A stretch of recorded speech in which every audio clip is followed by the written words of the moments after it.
Yo, what's good, everybody? Today we're diving into one of those wild hip hop claims that always get people talking. Fat Joe recently said that he and Biggie had plans to drop a joint album before Big pass. Sounds legendary, right? But hold up. Is Joey Crack telling the truth, or is he maybe stretching the story a little? Let's break it down. First off, let's be real. Fat Joe was around Biggie back in the day. Both were East Coast heavyweights in the mid 90s, and they definitely had mutual respect. Joe was coming off the success of Flow Joe and Jealous One's Envy, while Biggie was already running the game with Ready to Die. They moved in some of the same circles, especially through Puffy and the Bad Boy crew, so the idea of them linking up isn't crazy on paper, but a whole album? That's where things start to sound a little off. Biggie was signed to Bad Boy, and Joe was with Relativity at the time. Two totally different labels. In the 90s, getting a full collab album between artists on different labels was almost impossible. Even legends like Nas and Jay couldn't pull that off back then. You'd have to clear samples, contracts, money splits. The business side alone would have killed it before it even started. Now Fat Joe says they were talking about it, that they even had a few records in the works. There's that one unreleased track, You Can't Stop the Rain, where Biggie's verse later ended up with Shaq, and some fans swear Joe was supposed to be on that. Plus, Big's widow, Faith Evans, has said in interviews that Biggie did want to do projects with other rappers, so it's not completely out of the question. Still, here's the thing.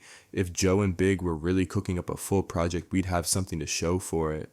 A demo, a snippet, a verse, a studio story from Puffy, D-Dot, or even Lil Cease, but none of them have ever backed up Joe's story publicly. And if you followed Fat Joe over the years, you know he's a storyteller. The dude's always got wild stories about Pac, Pun, Biggie, and everybody else. Some are true, but some feel more like hip-hop mythology. Let's also look at the timeline. Biggie passed in March of 97.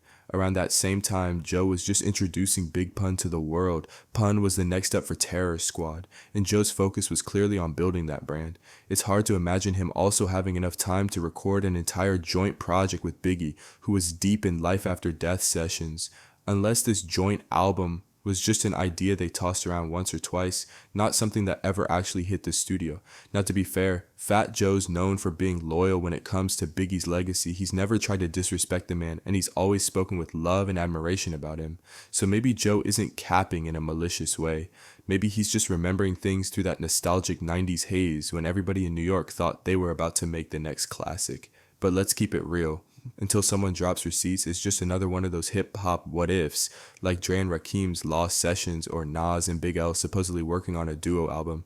We love the idea, but the proof never seems to show up. So what do you think? Was Fat Joe telling the truth, or just hyping up a friendship that never made it to wax? Would a Biggie Fat Joe album have even worked stylistically?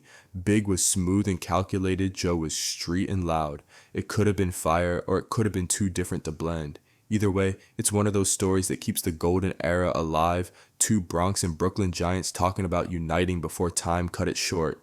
Cap or not is a reminder of what could have been, and that's part of why we still love hip-hop history so much. So drop your thoughts below. Do you believe Fat Joe's story, or do you think he's capping for clout? Either way, one thing's for sure. If that album really existed, it would have been legendary.